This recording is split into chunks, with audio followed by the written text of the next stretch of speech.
your school trustees came and called you a mystic. But you have got various identities. Lot of people say that you are a Mahayogi, you are a spiritual guru. Lot of people even say that you are a godman or a maverick, maverick mystic. That is only media does. Nobody else Godman. says godman. You are averse to the word godman. Huh? You are averse to the word godman. No, see, nobody in this country ever claimed that he is a goddamn man. Right? It is just that this is a Western invented word that you're sticking to all sages and saints and yogis of this nation, which is a disgrace. Nobody ever claimed they are godmen, did they? They did not. You are making up this word because when the English people came, they called our sages, saints and yogis because they were sitting. They said, these are godmen. Tell me in Indian language, is there a word godman anywhere? Man of God is different. Man of God. God-man is very different. And anyway, when you say a yogi or a spiritual person or a mystic, he is not even a man of God. You must understand, in this civilization, there is no the God, first of all. This is a dangerous terrain, but please listen to me carefully. This civilization never said there is the God up there and you have to go there and meet him one day and shake his hands or sit in his lap. Right now, Mahakumbh is happening. Millions of people. What is their aspiration? Mukti. What does it mean? They want freedom, liberation. Is anybody going there and saying, I want to go to heaven for the pleasures of heaven? No. They are saying we want to be liberated. Because the entire civilization is about seeking freedom and liberation. Freedom is not a Western idea as they are trying to make it up now.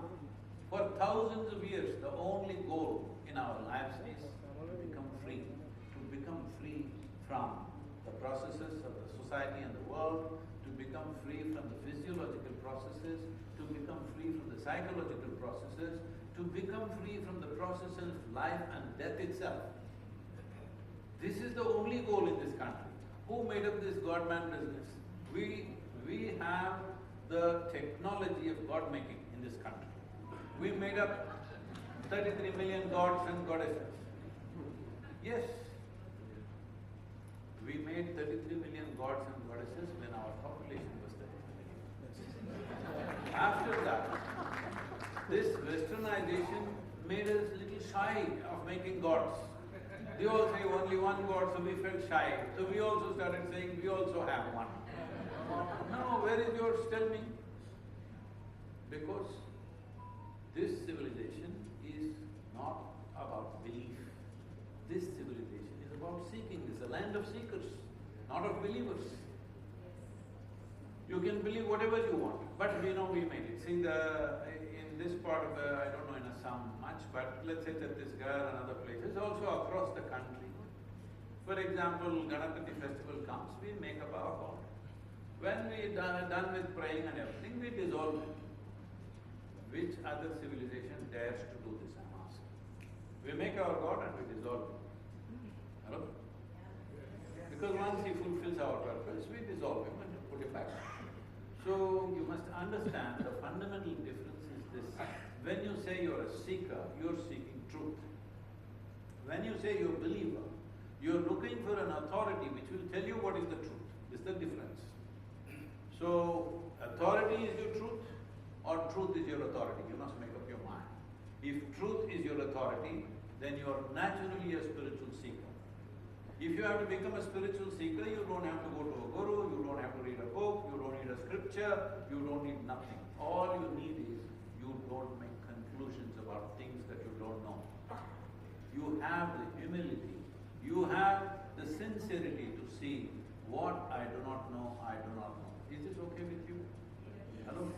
What I know, I know. What I do not know, I do not know. Is this all right with you? Now look at it closely. What is it that you know about your life? Do you know where you come from? Do you know where you will go? You can believe I'll go to heaven. If that is so, you are so certain you are going to heaven, why the hell are you still here? You must be gone. If you are so sure. You are not. You are playing a psychological game. Playing a psychological game is a foolish thing with your own life. This is like, see, there is power of imagination for a human being like no other creature on this planet. You can sit here and create a castle in the air. I appreciate that. If you build a castle in the air with all detail, I really appreciate for the wonderful imagination you have. But after some time, you start believing it's true. Then we say you're neurotic. And after a while, you start living in that castle. Then we say you're psychotic. Then the third person comes and collects rent for that castle. He's a psychiatrist. So whether you do this in a mental hospital or you do it at your home or wherever you do it, you are imagining things. Fantastic, I appreciate the imagination. But the moment you think it is true, you lost it. So seeking means what I know, what I do not know, I do not know. Is it okay to become dishonest with life? Hello? Yes. Please start with this, and everybody is spiritual. Naturally, once you see I do not know, human intelligence just can't be. It will start seeking. You can't stop it. You don't need any teaching. You don't need any scripture. You don't need any guru. The nature of your intelligence is such, if you really put it into you that you actually do not know a damn thing.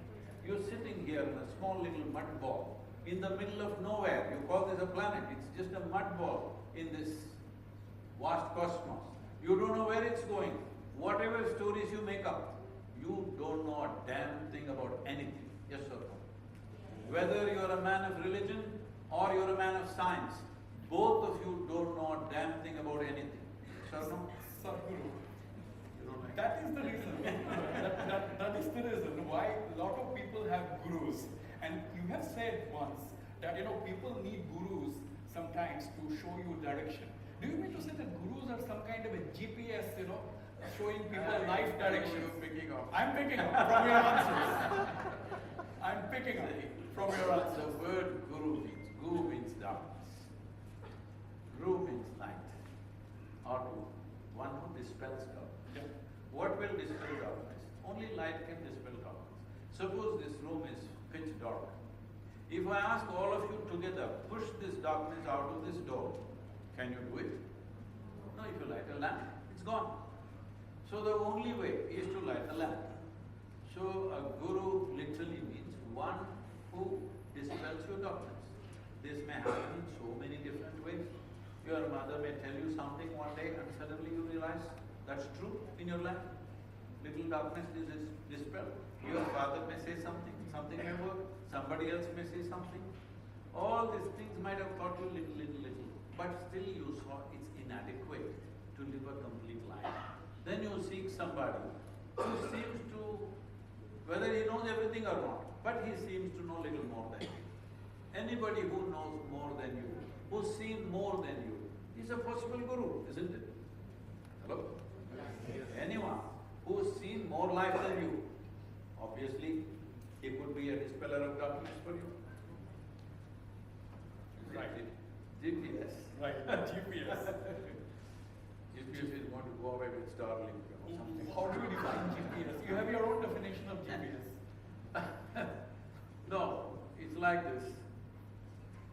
For example, every year I'm trekking to Tibet, Nepal and Tibet. One of these Sherpa guys or the Nepali or the Tibetan guys, they've not been to school, they don't know a word of nothing except their local mountain language. But he knows the mountains. So we're walking, I'm walking behind him, of course, I don't walk in front of him, I walk behind him. Now, four comes, he's going this way. I said, hey, why don't we go this way? This looks better. He said, no. You won't say, sir, Guruji, no, let's go this way. Not like that. So I follow. Because in that damn place, you better follow him. He is the guru there on the mountain. I just bow down and follow because he knows the damn place so well. If you use your own brains and do something, probably you'll get killed. Hello? So this is the same. Any unknown terrain if you go, it's best you listen to somebody who's already been through Otherwise it's foolish. What is right here, you may take a lifetime to find it. Absolutely. A slightly different question, Sadhguru. I really love and admire your clothes. You say that you don't wear designer clothes, but you design your own clothes. But actually that means you are wearing designer clothes, designed by the global icon, that is you. Of course. So you actually wear designer clothes? No, the important thing is this. See, India, Assam also, Bharat as a whole, and many more. Presently, it has 123 different types of weaves. No other nation, no other continent has 123 distinctly different types of weaves. You think anybody else in the world can make this, except in this country? So that is all dying. Dying means, from the age of probably 14 till 30 plus, I lived only in blue denims and something else on the top. But suddenly I realized, as I traveled the country, crisscrossed India, I saw we have such incredible talent and they're in such poverty. And in many of these things, that textiles when it comes, many of the fantastic textiles we have, it's on the last legs. Their children have already become software engineers and gone somewhere. One last old couple are still doing something. If they die, this thousands of years of talent which is picked up, to mature to that level, it's taken millennia. That is going to just die. I think it's a crime. So I decided that I will be this thing, and we also started a movement called Save the Weave. And I put all these 123 weaves in the hands of 4 famous American designers. And we entered the New York Fashion Show. And these clothes were displayed in Western formats, but Indian fabric. So since then, many have taken it up. Were you the showstopper? No, there were other models. Okay.